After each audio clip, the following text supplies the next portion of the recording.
نحمده ونصلي على رسوله الكريم اما بعد فاعوذ بالله من الشيطان الرجيم بسم الله الرحمن الرحيم رب اشرح لي صدري ويسر لي امري واحلل عقدة من لساني يفقهوا قولي۔ سبق نمبر 310 سورۃ التین، مکی سورت ہے، 1 رکوع ہے، 8 آیات ہیں، 34 کلمات ہیں اور 105 حروف ہیں۔ سورۃ بروج کے بعد نازل ہوئی۔ بسم اللہ الرحمن الرحیم، والتین، قسم ہے تین کی، والزیتون، اور زیتون کی۔ والتین، قسم ہے تین کی، تین کیا ہوتا ہے؟ انجیر، تین انجیر کو کہتے ہیں۔ والزیتون، اور زیتون، دونوں ہی کھانے کی چیزیں ہیں اور دونوں کی قسم کھائی گئی۔ جس چیز کی قسم کھائی جاتی ہے اس چیز کی کچھ نہ کچھ اہمیت ہوتی۔ بعض لوگوں کا خیال ہے کہ کوئی اسلامک فوڈ نہیں ہوتی، تو بات یہ ہے کہ اسلامک فوڈ کی تو کوئی لسٹ نہیں دی گئی، لیکن جن فوڈز کا ذکر قرآن میں ہوا ہے ان کو اسلامی نہیں تو قرآنی فوڈ تو کہہ سکتے ہیں۔ اور ان خاص پھلوں کا ذکر یا ان خاص سبزیوں کا ذکر یا کھانے کی ان تمام چیزوں کا ذکر مختلف وجوہات کی بنا پر کیا گیا ہے۔ ایک وجہ تو یہ تھی کہ عربوں میں وہ معروف تھے، دوسری وجہ یہ کہ ان کی اپنی ایک خاص اہمیت ہے، تیسری وجہ یہ کہ وہ سمبل ہے خاص علاقوں کا۔ تو یہاں پر تین کا لفظ جو ہے اس کا ایک معنی تو انجیر کیا گیا ہے جو کہ معروف معنی ہے، اور دوسرا معنی پہاڑ بھی کیا گیا ہے کہ فلسطین کے علاقے میں تین اور زیتون دو پہاڑیوں کے نام ہیں، یا یہ کہ وہ پہاڑ جہاں پر یہ دونوں پھل بکثرت اگتے ہیں۔ والتین والزیتون، قسم ہے تین کی اور زیتون کی۔ اور زیتون کا لفظ جو ہے ایک اور جگہ پر بھی آیا ہے اور وہاں پر اس کے تیل کا ذکر ہے۔ وَشَجَرَةً تَخْرُجُ مِن طُورِ سِيْنَاءَ تَنبُتُ بِالدُّهْنِ وَصِبْغٍ لِّلْآكِلِينَ، یہ سورۃ المومنون کی آیت نمبر 20 ہے کہ یہ درخت جو ہے یہ طور سینا میں نکلتا ہے، یعنی اگتا ہے، اور اس میں تیل ہوتا ہے۔ تنبت بالدہن، تیل لے کے اگتا ہے۔ وَصِبْغٍ لِّلْآكِلِينَ، اور کھانے والوں کے لیے سالن کا کام بھی دیتا ہے۔ تو جن علاقوں میں یہ کثرت سے اگتا ہے وہاں پر اسے بطور سالن کی ڈپ کر کے روٹی اس میں کھاتے ہیں، تو وہ سالن کا کام بھی دیتا ہے۔ اور جس سال میں مدینہ میں قحط پڑا تھا تو ان کی غذا صرف روٹی اور زیتون کا تیل تھی۔ اسی طرح سورۃ النور میں زیتون کے درخت کو شجرۃ مبارکہ کہا گیا ہے۔ اب اگر کسی خاص چیز کو اللہ سبحانہ وتعالی مبارک کہتے ہیں تو کیا اس کی کوئی اہمیت نہیں ہوگی؟ سورۃ نور میں اللہ تعالیٰ فرماتے ہیں شجرۃ مبارکۃ زیتونہ لا شرقیہ ولا غربیہ، اور پھر اس کے بارے میں کیا آتا ہے کہ قریب ہے کہ اس کا تیل بھڑک اٹھے خواہ اس کو آگ نہ بھی چھوئے، یعنی اس کی خاص خوبی اور خصوصیت بتائی گئی ہے۔ تو والتین والزیتون، اور اسی طرح تین کے بھی بہت سے فوائد مختلف کتابوں میں آپ کو ملیں گے، طب نبوی میں بھی۔ تو یہاں ان دو کا ذکر اس لیے بھی کیا گیا کہ جس علاقے میں یہ اگتے ہیں، میڈیٹرینین کا علاقہ اور فلسطین کا علاقہ، وہاں پر اللہ سبحانہ وتعالیٰ نے خاص برکتیں نازل کی تھی، جس کا ذکر قرآن مجید کی ایک اور آیت میں ملتا ہے۔ سبحان الذی اسری بعبدہ لیلا من المسجد الحرام الی المسجد الاقصی الذی بارکنا حولہ۔ بہت ویجیٹیشن اور گرینری اور سبزہ اور بے شمار بہترین قسم کے پھل اور سبزیاں وغیرہ اس علاقے میں پائی جاتی ہیں۔ اور عیسیٰ علیہ السلام کی پیدائش اور نبوت اور پھر تبلیغ کا علاقہ بھی وہی تھا، اور ان کے علاوہ بہت سے اور انبیاء بھی وہاں پر آئے، انبیاء کی سرزمین ہے وہ۔ تو یہاں اس کی طرف اللہ سبحانہ وتعالیٰ اشارہ کر رہے ہیں۔ وطور سینین، اور سینین کا طور، طور پہاڑ کا نام ہے، اور ایسا پہاڑ جہاں پر بہت گھنے درخت ہوں۔ اور سینین جو ہے اس کو دوسری جگہ سینا بھی کہا گیا، اسے سینائی بھی کہا جاتا ہے۔ تو سینائی کیا ہے؟ ایک پیننسیولا ہے جس میں طور کا پہاڑ واقع ہے، یعنی سینین کا طور، سینین کا علاقہ جہاں پر طور کا پہاڑ ہے، اس کی قسم۔ اور سینا اور سینین پھر ایک ہی چیز ہے۔ اس علاقے کی خاص خوبی کیا ہے؟ یہاں کیا ہوا تھا؟ موسیٰ علیہ السلام اللہ سبحانہ وتعالیٰ سے ہم کلام ہوئے تھے، وطور سینین، اور وہاں ان کو تورات بھی ملی تھی۔ اللہ تعالیٰ سے ملاقات کے لیے اور کلام کے لیے پھر حاضر ہوئے، اور جس علاقے میں یہ واقع ہے طور کا پہاڑ، اس کو ایک دوسری جگہ پر کیا کہا گیا؟ بقعۃ المبارکہ، مبارک علاقہ. یعنی جس طرح فلسطین کا علاقہ مبارک ہے، اسی طرح یہ وادی بھی مبارک ہے، جس کو طوا بھی کہا جاتا ہے. انک بالوادی المقدس طوا، اسے وادی مقدس بھی کہا گیا. وہذا البلد الامین، اور یہ امن والا شہر. امین کا ایک معنی امانتی ہوتا ہے، لیکن یہاں مراد کیا ہے؟ امن والا، امن دینے والا فعیل کے وزن پر، یا پھر پر امن، یعنی جو پوری طرح امن والا ہے. وہذا البلد الامین، اور یہ شہر جو بہت امن والا ہے. کس کی طرف اشارہ ہے؟ مکہ معظمہ کی طرف اشارہ ہے. قرآن پاک میں آتا ہے سورۃ آل عمران میں وَمَن دَخَلَهُ كَانَ آمِنًا. ایک اور جگہ آتا ہے وَلَمْ يَرَوْا أَنَّا جَعَلْنَا حَرَمًا آمِنًا وَيُتَخَطَّفُ النَّاسُ مِنْ حَوْلِهِمْ. کیا وہ دیکھتے نہیں کہ ہم نے امن والا حرم بنایا اور لوگ ان کے آس پاس سے اچک لیے جاتے ہیں.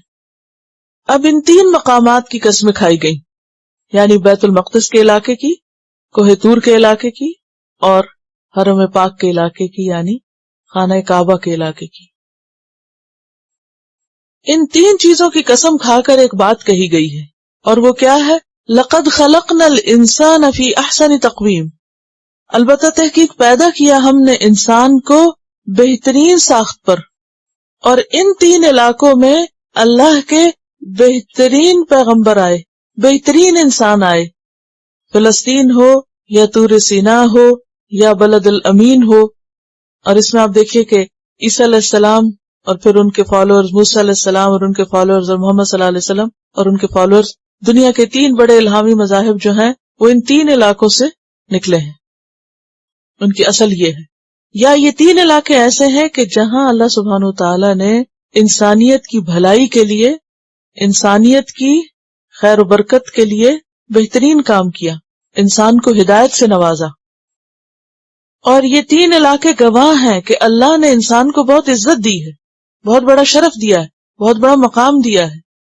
وَلَقَدْ كَرَّمْنَا بَنِي آدم، ہم نے بنی آدم کو عزت بخشی. اب یہ جو انسان ہے، اس سے مراد جن سے انسان یعنی تمام انسان مراد ہے. اور احسن کس سے ہے؟ افعال کے وزن پر، یعنی سب سے زیادہ خوبصورت، سب سے اچھا. احسن تقویم، اور تقویم کا کیا مطلب ہوتا ہے؟ کسی چیز کو سیدھا کرنا. قوّم یقوّم تقویم، کہ اس میں افراط و تفریط نہیں. اس کی بہترین ساخت ہم نے بنائی، یعنی سیدھا کرنے کی سب سے درست حالت. یعنی انسان کو ایسا بنایا جیسا اسے ہونا چاہیے تھا، جیسا اس کے ٹھیک ہونے کا حق ہے. کیونکہ تقویم کا مطلب ہوتا ہے کسی چیز کو ایسا سیدھا کرنا جیسے سیدھا اس کو ہونا چاہیے، یا جتنا سیدھا اس کو ہونا چاہیے. تو اللہ سبحانہ تعالیٰ نے بھی انسان کی ہر چیز کو اتنا اچھا بنایا کہ وہ ویسی ہے جیسے اس کو ہونا چاہیے. مثلا یعنی اس کی بیلنس ہے، اعتدال ہے، جس کا ذکر کثرت سے پچھلی صورتوں میں گزرا ہے. نفس وما سواہا، اور پھر فخلق فسوا، یعنی بہترین حالت پر انسان کو پیدا کیا. تو فی احسن تقویم، اور یہ جو احسن تقویم ہے یہ جسمانی طور پر بھی ہے، ذہنی طور پر بھی ہے، اور پھر کیا تقاضا کیا گیا ہے کہ اخلاقی اور روحانی طور پر بھی وہ ویسا ہی ہو جیسے اسے ہونا چاہیے. لقد خلقنا الانسان فی احسن تقویم.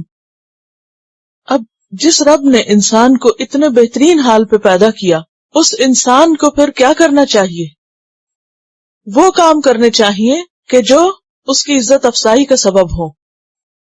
لقد خلقنا الانسان فی احسن تقویم ثم رددناہ، پھر ہم نے اس کو پھیر دیا، بدل کر اس کو بنا دیا.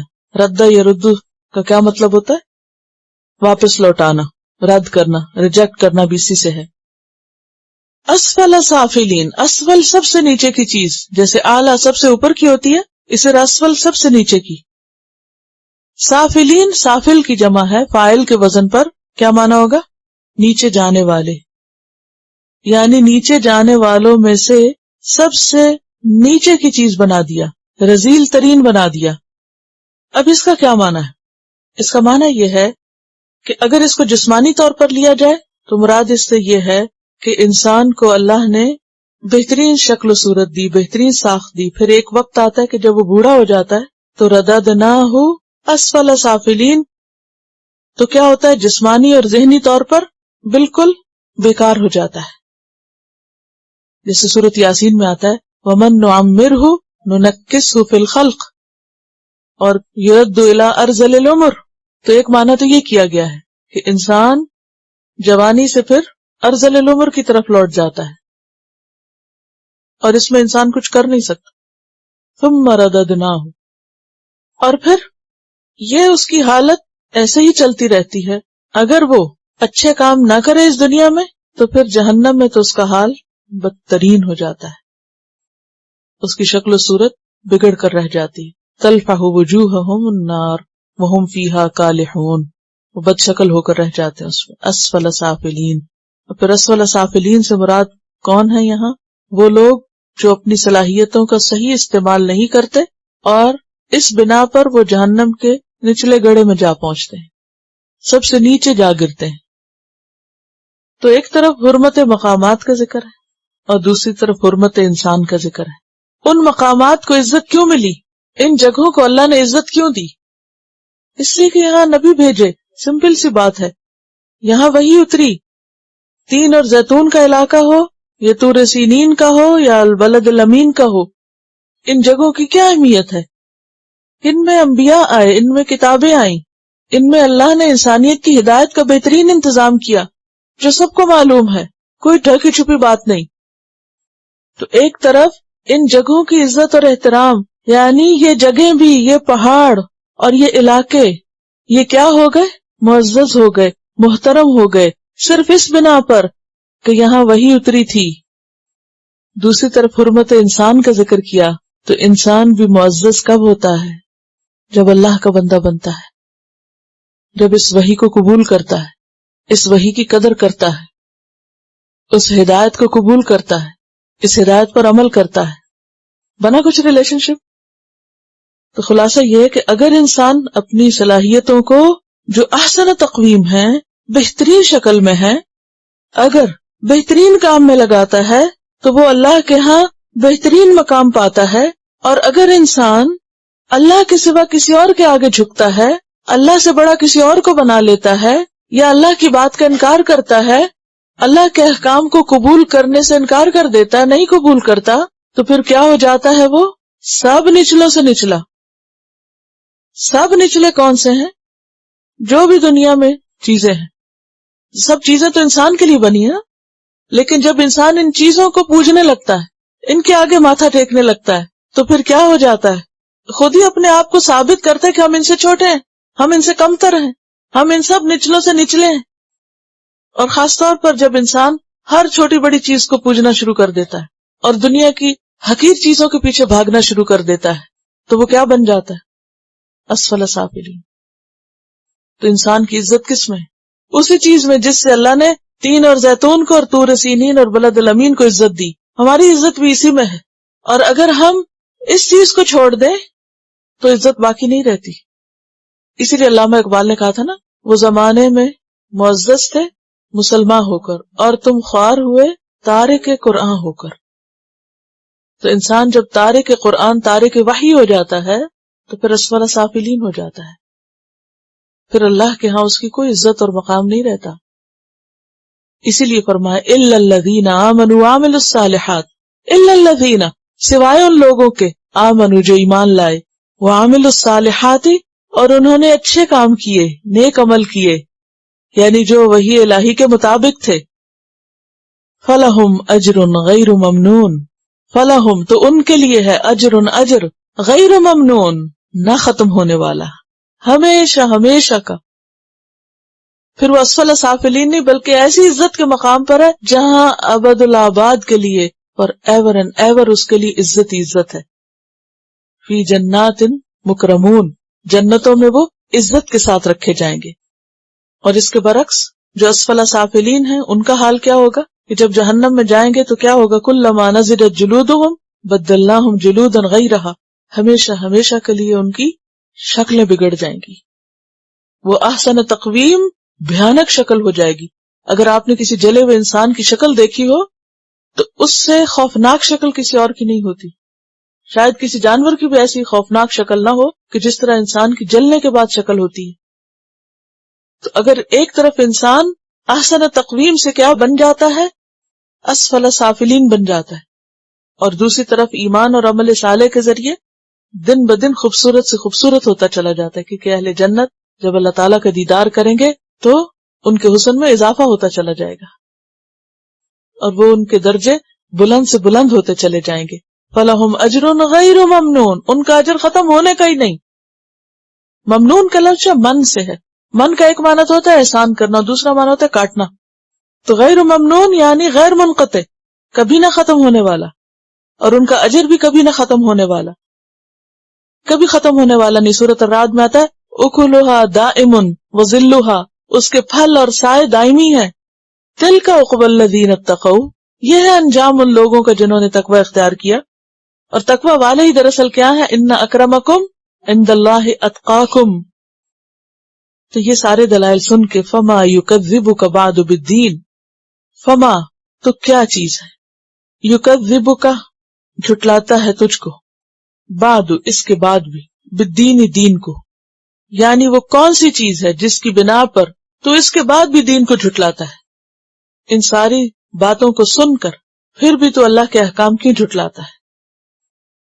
یعنی عزت کی وجہ بھی بتا دی گئی اور انجام بھی عزت والوں کا بتا دیا گیا، اس کے بعد بھی تمہیں یقین نہیں آتا. اب یہاں پر دو چیزیں ذرا سمجھ لیجئے تو پھر معنی اور بھی آسان ہو جائے گا سمجھنا. ماں کا ایک مطلب کیا ہوتا ہے، کیا چیز، اور دوسرا معنی ہوتا ہے کون. اور کا سے مراد یکذبک، کا سے مراد یا تو رسول اللہ صلی اللہ علیہ وسلم یا پھر عام انسان. اب آپ دیکھیے کہ اگر اس سے مراد عام انسان ہو جس کا پیچھے ذکر ہو رہا ہے لقد خلقنا الانسان فی احسن تقویم، تو معنی کیسے بنے گا؟ یعنی کیا چیز ہے جو تجھے جھٹلانے پہ آمادہ کرتی ہے دین کو، یعنی اس کے بعد بھی، اس سارے ذکر کے بعد بھی، یہ سن کر بھی پھر وہ کیا چیز ہے تیرے اندر کہ جس کی بنا پر تو دین کو جھٹلاتا ہے، دین کے احکامات کو جھٹلاتا ہے، شریعت کو جھٹلاتا ہے، جزا سزا کو جھٹلاتا ہے، بدلے کے دن کو جھٹلاتا ہے. اور دوسرا معنی کیسے ہوگا کہ کا سے مراد یہاں رسول اللہ صلی اللہ علیہ وسلم، اور ماں سے مراد کون، یعنی کون تجھے جھٹلائے گا اس کے بعد بھی دین کے معاملے میں یا آخرت کے معاملے میں. یعنی جس نے یہ سب کچھ پڑھ لیا، جان لیا، یہ سن لیا، وہ سن کر پھر تجھے جھٹلائے گا یا روز جزا کو جھٹلائے گا یا جزا سزا کو نہیں مانے گا. اور اگر پھر بھی نہیں مانتا تو نہ مانے. الیس اللہ باحکم الحاکمین، الیس کیا نہیں ہے اللہ اللہ باحکم سب سے زیادہ فیصلہ کرنے والا، حکم کرنے والا یا سب سے بہتر حکم کرنے والا، الحاکمین حاکموں میں سے، حاکم کی جمع، کیا سب فیصلہ کرنے والوں میں سے بہترین فیصلہ کرنے والا اللہ نہیں ہے؟ یعنی ہے. نبی صلی اللہ علیہ وسلم اس کا جواب دیتے تھے سبحانک اللہم فبلا، اور ہمیں بھی کیا کہنا چاہیے، بلا وانا ذالک من الشاہدین، کہ ایسا ہی ہے، اللہ ہی سب سے بڑھ کر سب سے بہترین فیصلہ کرے گا، اور اللہ کے فیصلے انصاف پر مبنی ہوں گے، حق پر مبنی ہوں گے. سورۃ صاد میں آتا ہے ام نجعل الذین آمنوا وعملوا الصالحات کالمفسدین فی الارض ام نجعل المتقین کالفجار، کیا ہم ایمان لا کر عمل کرنے والوں کو ان کی طرح کر دیں گے جو زمین میں فساد کر رہے ہیں، یا متقین کو فجار کی طرح کر دیں گے؟ یہ نہیں ہو سکتا. تو اللہ تعالیٰ بہترین فیصلہ کرنے والا ہے، اور وہ قیامت کے دن ماننے والوں کو، عمل کرنے والوں کو بہترین جزا سے نوازے گا جس کا سلسلہ کبھی ختم نہ ہوگا. اگر کوئی نہیں مانتا تو وہ اپنا نقصان کر رہا ہے، ورنہ حق اگر آج اس کو نظر نہیں آ رہا تو کل تو نظر آ جائے گا جب وہ اللہ کی عدالت میں کھڑا ہوگا اور اللہ اس کو فیصلہ کر کے بتائے گا کہ صحیح کیا تھا اور غلط کیا ہے. آپ دیکھیں کہ وہ انسان جس کے لیے ایک ایک چیز بنائے گی، دنیا میں کتنی چیزیں ذرا گن نہیں سکتے. وَإِن تَعُدُّوا نِعْمَةَ اللَّهِ لَا تُحْصُوهَا، جس انسان کو اللہ نے اتنے پیار سے بنایا، اپنے ہاتھ سے بنایا، اتنی بہترین شکل دی، اتنی بہترین عقلی دماغی صلاحیتیں دی، اس کی ہدایت کے لیے پیغمبر بھیجے، انہوں نے عبادت کے طریقے صرف بتائے نہیں، کر کے بھی دکھائے، اور پھر ایک انسان ان سب چیزوں سے انحراف کر کے جھٹلا دے اور نہ رب کو مانے، نہ اس کے پیغمبروں کو مانے، نہ اس کے دین کو مانے، تو پھر کیا ہوگا؟ اس سے بدترین بھی کوئی ہوگا؟ پھر وہ اسفل سافلین ہی ہوگا نا، کہ جس کے لیے سب کچھ بنایا گیا اسی نے شکر ادا نہیں کیا۔ اگر انسان شکر کے لیے سجدے میں پڑا رہے ساری زندگی بھی تو شکر ادا نہیں ہو سکتا۔ کہاں یہ کہ انسان اکڑ کر اس کو جھٹلا دے اور کہ میں تجھی کو نہیں مانتا جس نے سب کچھ بنایا میرے لیے، یا تیری باتیں نہیں مانتا، تو ایسے انسان کی تو پھر یہی سزا ہونی چاہیے کہ ہمیشہ کے لیے اس کو باڑ خانے میں پڑا رہے۔ جتنی بھی کریشن ہے ان کی شکل و صورت دیکھیں اور انسان کی دیکھیں، اور پھر اگر کوئی چیزیں بظاہر وقتی طور پر خوبصورت نظر بھی آتی ہیں تو ان کے اندر عقل سمجھ نہیں ہے۔ انسان کو جو چیز خوبصورت بناتی ہے وہ اس کی سمجھ، انڈرسٹینڈنگ ہے، اس کا دیکھنا، بولنا، سننا۔ شاید انسانوں سے خوبصورت آنکھیں، کان، جسم اور جانوروں کا ہو سکتا، مگر وہ بولنے، سننے، سمجھنے کی صلاحیت اس طرح نہیں رکھتے جیسے انسان رکھتا ہے۔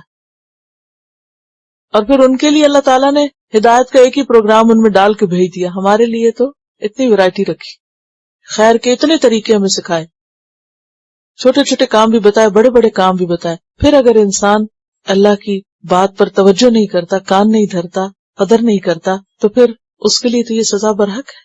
تلاوت۔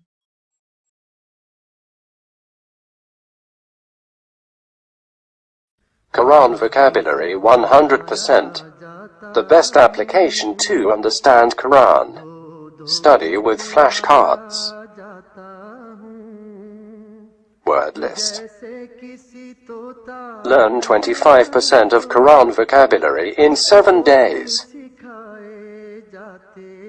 Multiple MCQs to practice and test vocabulary. Single choice. Multiple choice. True, false.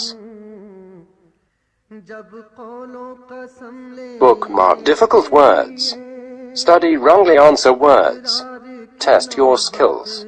12 essential grammar lessons at Learn Quranic Grammar. You can select number of word to study from bookmarks. Select number of times wrongly answered words for study. Test your skills with multiple choice flashcard, true, false, matching words and single choice MCQs. Grammar lessons are available in PDF format. Native Quranic and Urdu fonts. Available at Google Play and Apple App Stores. Download it today to contribute in the Islamic Apps Development Project. Quran vocabulary 100% in Urdu. Visit smartappsweb.com.